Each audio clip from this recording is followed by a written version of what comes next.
Hello everyone. In today's video, I will show you how to enhance an underexposed image in Photoshop using curves adjustment layer. So let's get started. You can see here that this image is underexposed. So I will click on the adjustment layer icon and create a curves adjustment layer.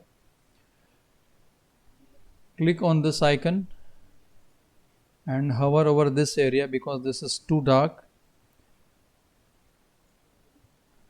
and drag it upwards.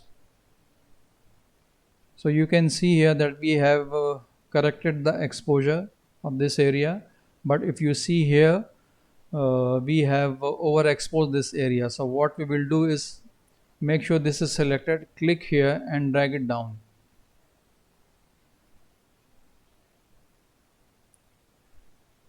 Now this is the before and this is the after. If you want to enhance it more, click on this adjustment layer icon and select vibrance and increase the vibrance a little bit.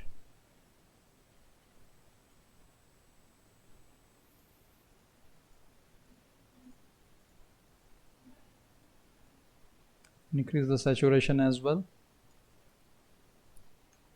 So here is the before and here is the after. So that's it for the video guys. I hope you have liked the video. Please like, comment and subscribe, and thanks for watching.